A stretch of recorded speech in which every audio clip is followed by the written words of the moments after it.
I want to welcome you to the second of this academic year's series of interviews that I do with guests who are coming to the university to lecture under the auspices of the Institute for the Study of Western Civilization.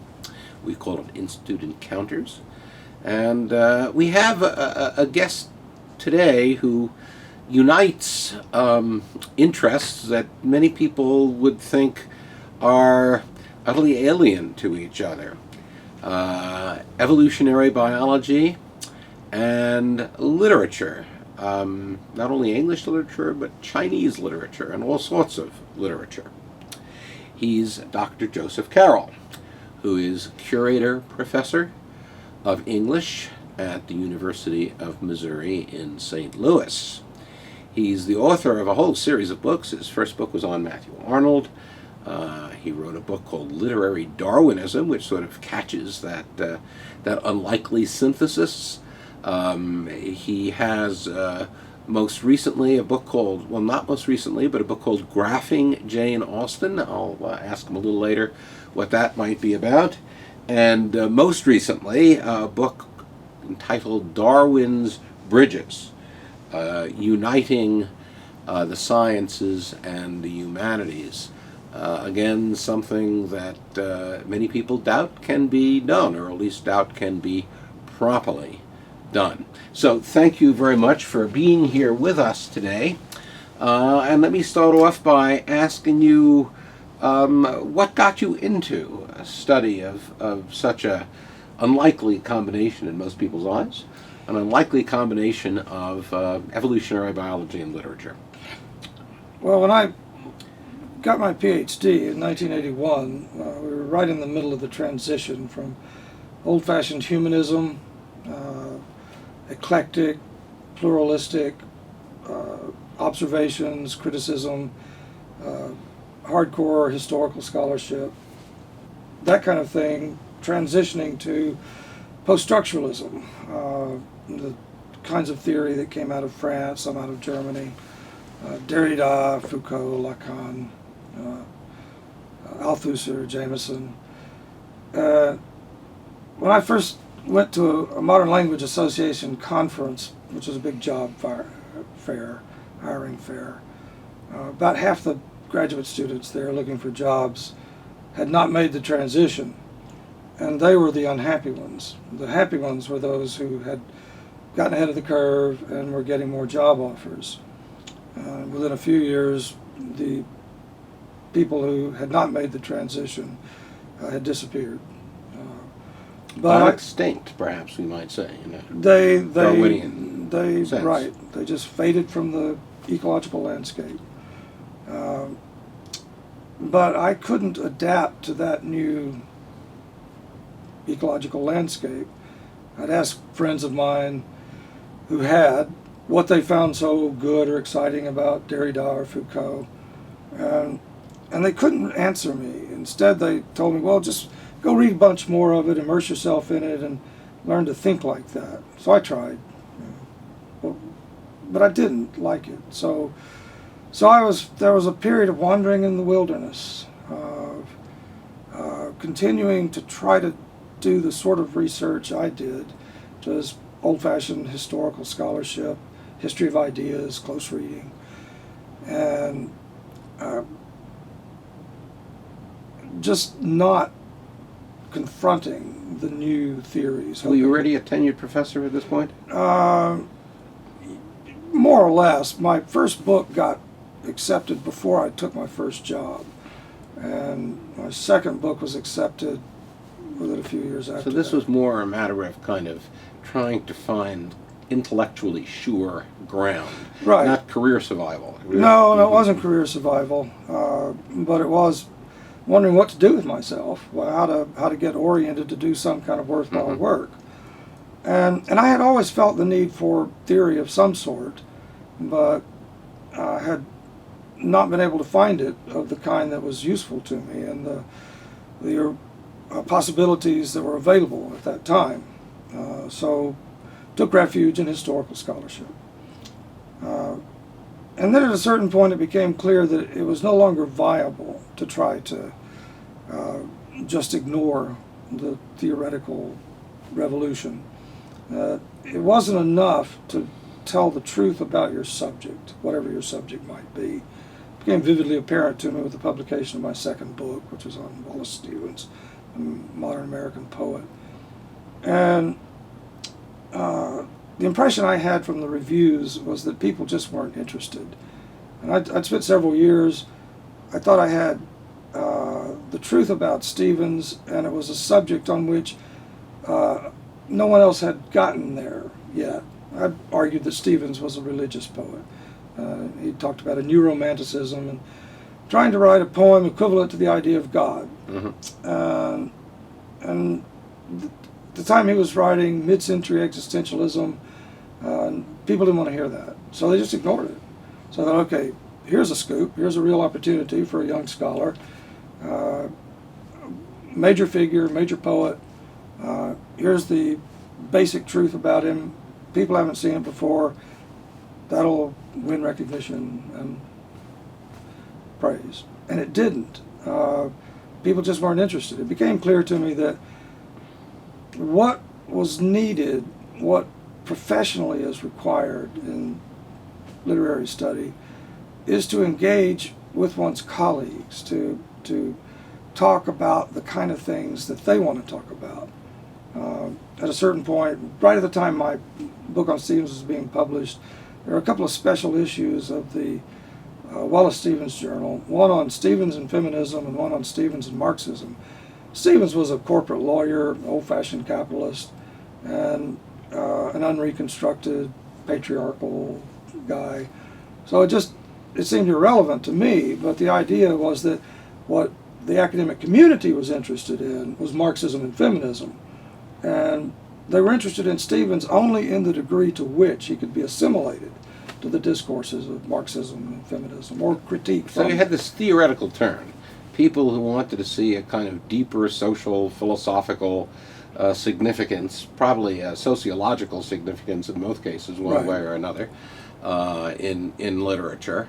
The old approach of simply talking about the writing in depth didn't seem to serve. It didn't. And you felt the need to find a theory that would serve. I did. I spent a few years trying to generate my own theory, just in filling notebook after notebook with ideas about how literature works. But then, having published a book on Matthew Arnold, I was officially designated a scholar specialist in Victorian nonfiction prose. I'd spent a year working on Walter Pater, too. So along the way, just as part of that historical specialization, I read The Origin of Species. And that had a profound impact. 19th century prose. Right, which is, right. Had a profound impact on me. I had been vaguely, but definitely a Darwinian. That is, I had accepted that evolution's true. Mm-hmm. But I didn't think much further beyond it. I didn't think, oh, well, that has anything to do with literature. But when I read it, it gave a transformative effect for me. It made me see everything human in the perspective of deep evolutionary time. And it became instantly clear to me that everything human includes literature. So from that point on, I started using that as a basis for building the theory. And incorporate. So would you say that the theoretical turn actually had something in it, except they hadn't found the right theory? I think that's true. I do. I had always felt the need for some kind of theory. Just eclectic humanism didn't seem adequate. A kind of social science of literature. Yeah, I mean, right. I mean, it is perfectly possible to treat literature as a subject of a social science. There's a whole field of psychological study of literature. But what I was after was something more than just a methodology. I wanted basic ideas about how literature works, what it means, what its value is, how it functions. And right about the time I was reading Darwin, I also became aware that running parallel chronologically with the theory revolution in literary studies, there had been a theory revolution in social sciences, but a different kind, an evolutionary revolution. often dated from the publication of E.O. Wilson's Sociobiology, a new synthesis in 1975. This was roughly about the time that the theory revolution was gaining traction in American universities. So I started reading that and attending conferences of the Human Behavior and Evolution Society, assimilating all that more recent information.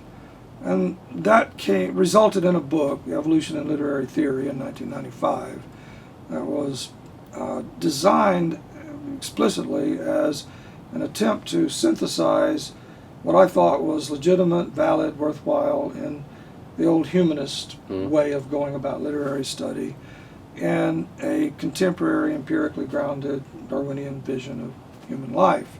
And it was designed also to create a framework using those two things as a basis for critiquing the post-structuralist theories, which I did believe were profoundly mistaken in all kinds of ways. So that was the function of that book. The one criticism I got of that book that impressed me most was an argument that, well, maybe he's right, but he spends so much time attacking the post-structuralist. Why doesn't he put more effort into building a new practical basis for literary research? And that's what I've been doing for 20 years or more. Before going further, maybe we could just sort of fill the readers in on very briefly what post-structuralism is and what's wrong with it from a Darwinian perspective. Well, as I argue in the... But this is the sort of the basics. The major foundation for most literary studies in universities nowadays. In evolution literary theory, I say that there are two main ideas that animate post-structuralism. One is the idea that words make the world, that everything is discourse, that we can get no access to a primary reality. And along with that, there's an underlying idea that nothing in human behavior, human belief, human feeling, motives, thoughts, is biologically grounded, that it's all just a matter of cultural organization, cultural influence. That's one idea. And the other idea from deconstruction is that rationality is a mistake, that there's an incoherent, self-contradictory linguistic force at the basis of all knowledge and understanding. And that idea serves as a means for discounting the validity of scientific knowledge. So of course, all this is a theory in and of itself. It is. Presumably It is. Right. Makes reference to a real Right. world. No, that's an off-sided irony that deconstruction deconstructs itself. If you say that to a deconstructionist, he say, "See, I told you so." That's this. But my argument is that both of those propositions are simply wrong and demonstrably wrong, and arguments can be constructed showing how they're wrong, and that in being wrong, they get you out of touch with the most important aspects of literary experience, the passions, the motives, human universals, the basic biological grounding for the structure of human life, and they also undercut the possibility of organizing literary study in a systematic, empirically valid, theoretically rationalized way that's coherent, progressive, cumulative, and integrated, synthesized with the contiguous disciplines like psychology, political science, history. Let's put aside post-structuralism, thankfully, for a moment, and look instead on what may evolutionary psychology bring to an understanding of literature that other more traditional forms of literary analysis. Now, say somebody is doing an old-fashioned literary analysis of War and Peace. All right, they could look at the book's structure, or they can take on its themes, ability of humans to shape history, ability of people to kind of find some meaning in life for themselves, et cetera, et cetera, et cetera. Right. Of course, all sorts of great novels touch those things as well. Tolstoy was a master at what he did. But what could you say beyond that with respect to something like War and Peace? you could bring all of that into a biocultural analysis. I call it biocultural, meaning that it's biologically grounded, but it recognizes that humans specifically and uniquely have evolved with an interaction between biology and culture. All of the kinds of study that you mentioned, legitimate, valid, worthwhile kinds of study, none offers an ultimate explanatory context. They don't. They say, okay, I'm going to talk about the themes, but it's descriptive or analytic. It's not explanatory.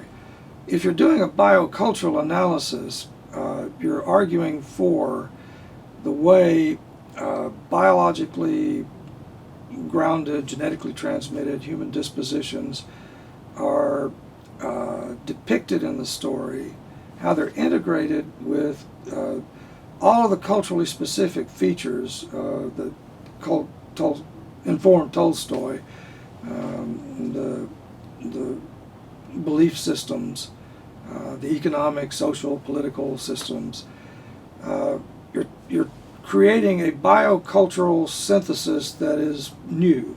So it hasn't really been done. There's only a half a dozen books that can count as big picture biocultural historical works, like the Fukuyama books on origins of political order, or Peter Turchin's War and Peace and War. So you're creating a new synthesis that it takes in the whole array of cultural studies, what people now call cultural studies, but doesn't separate it from the biological grounding. You're also taking in psychological analysis of Tolstoy himself and Tolstoy's readers.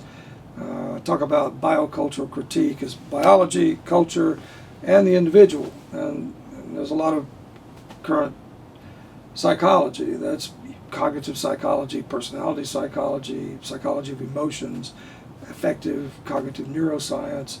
That's very useful for getting a handle on the identity of an individual author.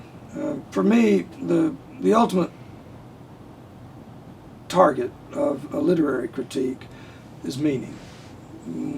What meaning means, what meaning is for the characters in the story, for the author. Why is the author writing it? Well, you mentioned the search for meaning.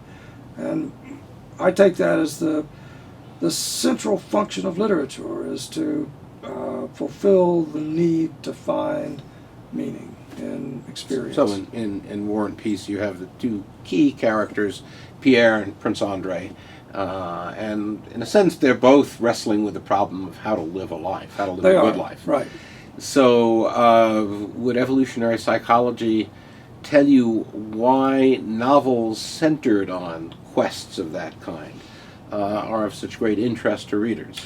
I guess it has to be done well, but evolutionary psychology as a distinct field, or even as a subfield, is probably not going to tell you that, but a humanistic evolutionary theory that absorbs evolutionary psychology can tell you that. Can tell you that, my theory anyway, and that of a fair number of other people, is that humans, because they're biocultural, because they've evolved through gene culture coevolution, are different from other animals in not having a program, a clear-cut program of motives and impulses, instincts. For most animals, the world is a set of stimuli, input, and there's a limited range of reaction possibilities there. For humans, there's been a disconnect. The world is a booming, buzzing chaos, and we are constantly having to reconstruct it imaginatively. We walk around inside our own imaginative virtual world. We see ourselves, have self-images, self-narratives. We have beliefs about our own national cultures or ethnic identities. We have our myths, we have our religions or ideologies. And we're working at that the way bees work at a honeycomb. They're just always in there, repairing it, putting it together, building it, feeding it. And we do it, and for many people, religion is a primary way to do it, a really basic way. But everybody also uses stories. Not everybody reads War and Peace, but everybody knows about all the fairy tales in our culture, popular literature, television, drama, gossip, urban myths, all of that from a biocultural standpoint. The kind of argument I would make is functional. It's necessary. It's adaptive. We need it. We have to have it. It's the way in which we organize our emotions, our motives. There are these basic impulses there, but they're left less constrained, more malleable, more subject to the influences of the imaginative virtual world that we create around us. So would you say that the best literature, adaptively speaking, is that literature that imparts to you information about how the world really works, even if it's fiction on its surface? Well, here, when you say best, you touch on what will probably always remain a conundrum. Most evolutionists are careful to make a distinction between is and ought. And they'll say that, well, evolution can tell you the way things are, but they can't tell you the way things should be, the way they ought to be, that you have to make a decision about that. And there's some truth to that. I think that there's less truth to it than usually assumed when people just say there's a clear-cut distinction. Well, I said best for adaptive purposes. That is to say, presumably that's the kind of information people are looking to take in. Well, that's tricky to say, because is it adaptive to believe a profoundly untrue myth if that myth enables your group to survive and prosper and gives you the kind of emotional, psychological poise and balance that you need to function effectively? Isn't the answer to that question yes? Speaking adaptively? Yeah, speaking adaptively, there's no there's no absolute adaptive need for truth in literature. Mm-hmm. There is, nonetheless, an obvious kind of advantage to knowing what's going on around you. There's always been a tension between a need to get into touch with reality and a need to organize yourself psychologically in a way that lets you cope with stress and difficulty and grief, death being one of the things that apparently has always disturbed people most. And right, I'm trying to distinguish here. I can see the adaptive functions of theology, philosophy, ideology. They all, to some degree at least, can console, can build your confidence, can make you feel you're in a world that is basically good and accepting, and that might be adaptive.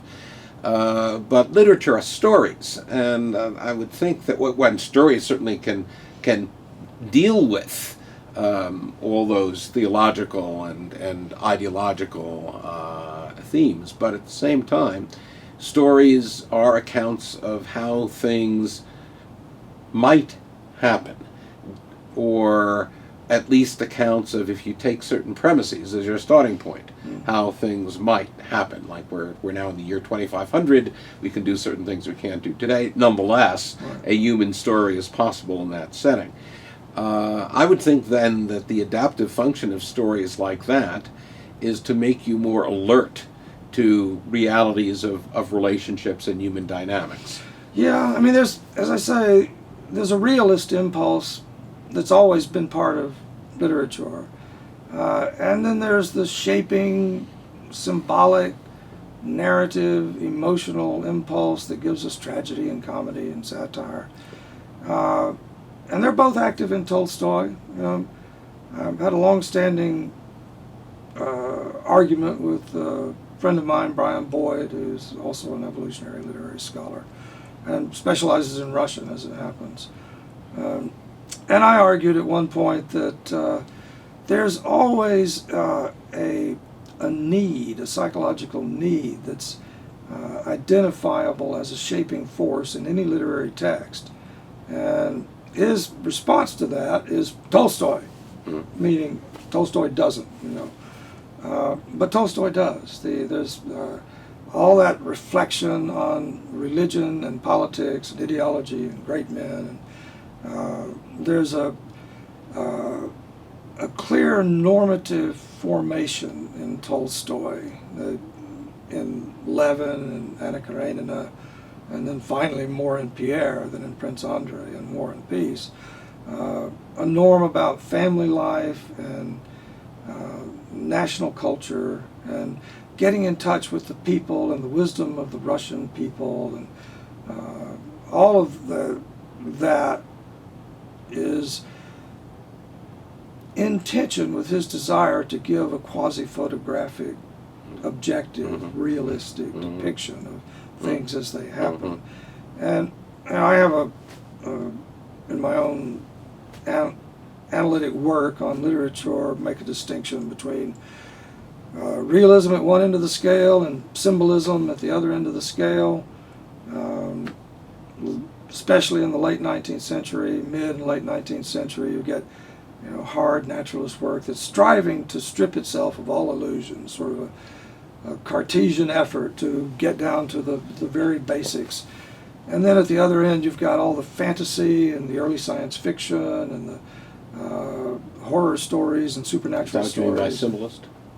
Is that what you mean by symbolist? Symbolist, right. I mean fantasy and fairy tales and unrealistic things. And I think that there's, in the late 19th century, you see it separated out often into completely separate genres, but I think that there's always some kind of interaction between those impulses going on in literature. We need to feel that we're coming to grips with reality, but only up to a certain point, only up to the point at which it's bearable, it's endurable. Well, I mean, you could look at it really from two perspectives. From the perspective of the reader, presumably human beings are interested in stories because stories tell them things, or conceivably stories give them a certain degree of comfort about something. So both those things presumably would be adaptive. Right. On the other hand, from the perspective of the storyteller, the kind of thing he wants to create, there's going to be more of a self-serving than other-serving element in what the storyteller does. The storyteller may be selling a kind of snake oil when it comes to the literature he creates, something that seems good when taken, but in fact doesn't really have value. He's playing upon what he has intuitively learned about the evolved predispositions of his readers. Right. There's a distinction that's made. There's been a discussion of the adaptive. One topic that's been most actively discussed among evolutionary psychologists in talking about literature is whether it has an adaptive function or not. And Steven Pinker, the cognitive psychologist, linguist, argued that there's a certain informational value, but that most art is a kind of pornography, that it just is pushing pleasure buttons, that it's appealing. It's like alcohol or drugs or sweet, fatty foods like cheesecake. Is that something that you agree with? I agree that it can do that, and that a certain amount of popular literature is just a form of yanking your strings, giving you pleasure that doesn't have much value. And produced because it serves the purposes of the producer rather than of the recipient. Well, I mean, there's an unholy collusion there. People who write trash literature, who make pornographic movies, they're getting their benefit from it, but they're selling it, and people are buying it because they want it. It might not be good for them. Heroin, amphetamines aren't good for people, but they do want them. So that in the study of the evolutionary foundations of literature, you don't start with the supposition that literature is adaptive. That's an open question. I do start with that supposition. I don't take it as just an a priori given, but I have an argument on on the basis of which I affirm that literature has adaptive values and functions, though like so many other adaptive values and functions, it can be exploited. Sex has an adaptive function, but there are all kinds of sexual activities that aren't particularly adaptive. So if Pinker was right, and its net effect in terms of adaptiveness was negative, then presumably over time people would be evolving to resist literature. Yeah, right. No, that's one argument against Pinker's case, that it takes so much effort and time. People could be spending it doing other things like hunting for food or protecting themselves from enemies or taking care of their families. So why would they spend so much effort? Why would stories, myths, folk tales be so all-pervasive in human history, human culture, if they were just a waste of time? It seems that kind of activity would have been selected against. So you might want to contrast the present situation in which people have fairly large margins of error with respect to survival. They can do a lot of non-adaptive things and still survive. And maybe there you get the proliferation of this sort of useless or even harmful literary substance, benefiting the maker but not benefiting those who absorb it. But you wouldn't expect to find that if you look at a more traditional society where people are sort of up against the margins of existence. They don't have a lot of time to fool around with things that really aren't useful. So if one were going to test that hypothesis, maybe part of it would be examining literature as it was in the day and as it's become now in our kind of satiated society. Right, well, that would be part of a biocultural critique. A biocultural critique would try to take account of the whole cultural ecology, all the systemic interactions between hunger, resources, climatological conditions, economics, politics, war, and the sort of imaginative activity that's going on at the time. There was a passage in an old-fashioned naturalist writer, Lauren Isley, that impressed me a lot 50-something years ago and stuck with me.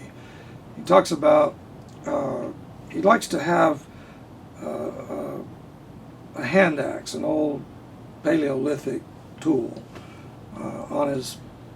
in his office. He likes to pick it up and feel it and meditate on it, thinking in a world, as he says, unimaginably brutish and dangerous, harsh. The creature who fashioned this took the time to make it beautiful, put in more effort to it than was absolutely indispensable for getting the job done. That there was some kind of need even then for the psychological component of the aesthetic component in shaping things. Another evolutionary aesthetic philosopher, Ellen Dissanayake, her most recent book was Art and Intimacy, talks about the pervasive need for aesthetics as a way of putting our mental house in order. She talks a lot about mother-infant interactions. There's a developmental psychology, there's a phenomenon known as motherese, or baby talk, where mothers and babies interact by cooing and nodding and rhythmic interaction. And her argument is that from that moment on, there's the beginning of the development of an aesthetic sensibility that comes out in music and painting, and that it's individually psychologically necessary, and that it's also one of the most important ways in which all human groups meld themselves into a group with a group identity. Most of her work is with tribal cultures. So when she gives a talk, she throws up images of tribal dances and decorations. And well, speaking of those tribal cultures, and sort of coming back to the last point, and forgive me if it's not something that you've really studied, but uh, if you take a look at the literature and the arts, let's look at the whole shebang here with respect to aesthetic production. And these are, relatively, by our standards, they're not wealthy societies. They're kind of out there struggling to survive. What's kind of characteristic about there? One would think that you'd see more clearly the adaptive function of the arts in those contexts. Do you think you do? And if so, what do you find? Yeah, I don't make that distinction. I don't say that the arts were more adaptive and are now less adaptive. I think that there has always been a range in which the creative impulse can manifest itself all the way up from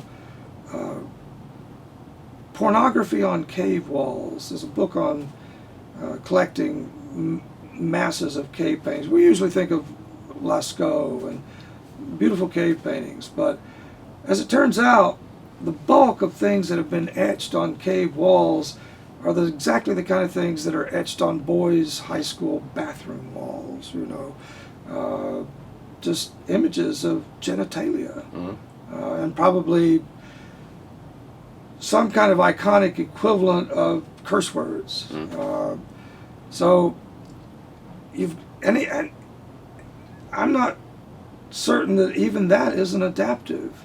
The world's a harsh, dangerous, demanding place. Humor, levity, feeling that you have the leisure for a little frivolous indulgence. Who's to say that isn't adaptive? I had hesitation a little earlier when we started talking about what's adaptive at any given point in any given culture, because adaptiveness is not a given quantity. What's useful at one time might not be useful at another time. So far, we've been tremendously successful as a species. We're the apex predator. We dominate the environment in a way that no other species ever has. But it is not at all inconceivable that within our lifetimes, sometime in the not too distant future, we'll eliminate ourselves as a species, so that whatever we thought was so wonderfully adaptive about our whole repertory of behavior will have proved ultimately not to be. What's adaptive that's something you can only really judge in retrospect. Though that's a terribly big question if you're someone interested in the evolutionary foundations of literature. It is, yeah, right. Let's say that I'll say this, that within our given adaptive repertory, the way in which we've succeeded up to this point as a species, literature has, on the whole, or literature, the oral antecedents of literature only began with writing, so the oral antecedents, everything that we think of as imaginative verbal play, and the arts in general, have been part of our adaptive repertoire. They have been necessary to us. And some of what we do with it might seem less valuable, less crucial, less urgent, but some of it might even be counterproductive. The way drugs or alcohol could be counterproductive. But on the whole, yeah, it has been adaptive. Is there anything, originally a critic was someone who advised the reader, way back 18th, 19th century, there was a kind of educated reader who turned to critics as a way of sharpening their own tastes, right, and developing some appreciation or judgment about, right, the literary product of their time. Right. I think most of our discussion up to now has been more like a kind of scientific inquiry, right, not so much what the actual reader, right, of literature would be interested in. Is there something that an evolutionary approach to literature has to offer to the non-professorial reader who just, right, wants to read books and understand them? Literary criticism did have that function up through the 60s, roughly. Lionel Trilling, some of the new critics, Cleanth Brooks, Northrop Frye, they had general readers. T.S. Eliot in his own day had general readers. F.R. Leavis in England, some of the Marxists even, Raymond Williams, had general readers. criticism at the present time has been devalued culturally to an extraordinary extent. There was a period just 50 years ago when a literary critic could sell books and be interesting to a number of people. About the only person now who sells books is Harold Bloom. If you go to a bookstore, there are a few still around, and look for the shelf that has literary criticism on it, there might be, that much, or maybe that much. I've tried this a few times just to see, and Mark Turner, who does cognitive literary studies, shows up. Harold Bloom shows up, but it's vanishingly small. People don't read that stuff anymore. It's just not. It doesn't have the kind of value for the generally educated reader that it used to have. There's a book that came out 25 years ago called The Third Culture. It was an edited book by, I forget his name, but he's a guy who has a whole stable of popular science writers, including Pinker. Stephen Jay Gould was one of his writers. And he put them all together, some physicists, astrophysics, and put them all together. And the two cultures from C.P. Snow in the 1950s, he was a physicist and a novelist. And he said, when I talk to my literary friends, they don't know anything about science. They don't know the second law of thermodynamics. When I talk to my physicist friends, they've never read a play by Shakespeare, and they think literature is bunk. So the two cultures, and that's a problem, he thought. So here comes the third culture, which is basically science writers who are speaking to a generally educated audience. And if you look for that kind of writing, there will be a lot of it. The New York Times nonfiction bestseller list very seldom contain a work of literary criticism, but they every year contain works of evolutionary psychology or evolutionary anthropology. Occasionally they'll have a work that is a reversion to old-fashioned scholarship. Stephen Greenblatt was a Foucauldian, but he's managed to bridge that gap and move over into popular historical narratives about Shakespeare and the Renaissance. And so I think it can and should, I think literary criticism can and should be of real value to generally educated readers, meaning businessmen, scientists, doctors, lawyers, middle-class, educated, professional people, the kind of people who might read The Nation or The New Yorker or general interest magazines. But the kind of literary criticism that has mostly been written under the aegis of theory has had almost no appeal to. It's because it's written for other theorists, right? It's written for other theorists, and it's notoriously bad writing. It's just unreadable, jargonized. Are readers getting along quite nicely, thank you, without the benefit of critics nowadays? Well, I mean, there is still a certain kind of criticism, book reviews. In the New Yorker, in your local newspaper, people read that to find out what's out there. That's just descriptive, and it's a little personal evaluation. It's old-fashioned. It's the prose equivalent, for the most part, of how many stars you're going to put next to Pretty the title. much, that's right. It's an articulated star right. system. Mm-hmm. Yeah. One of your questions was, what could a Darwinist way of looking at things bring to literary criticism for the general reader? And I've always argued that literary criticism or literary scholarship is peculiarly situated. Unlike the sciences, the hard sciences, even psychology, the social sciences, anthropology, sociology, it's personal. And at the same time, it's used to try to give an objective, scholarly account, tell you the truth about the subject, be well informed, not give you false information. But it's also there to show you what the literary work means to the writer, to the critic, how it enters in. A critic is supposed to be somebody who's absorbed a lot of literature and a lot of general knowledge, and has an interesting mind, a fertile mind, a mind that's alive and active at a number of points, as Matthew Arnold says, and can take a given work of literature and say, yeah, this is what it's about. This is what's going on in it. Here's the way you can integrate it into current psychological terms. But here's what it looks like to me from my explicitly articulated perspective as somebody who's adopted an evolutionary worldview, which is one of the things I plan to be doing in the book that I'm working on. Do you review many books of fiction? Write book reviews of fiction? No, I don't think I have. Are there evolutionary critics who do that? I can't think of any. Well, let me alter what I said. Do I write book reviews? I have written several book reviews, but they're all of people, all but one, people who are dead. I mean, I've written long critiques of Hamlet, King Lear, Picture of Dorian Gray, Wuthering Heights, and one contemporary author.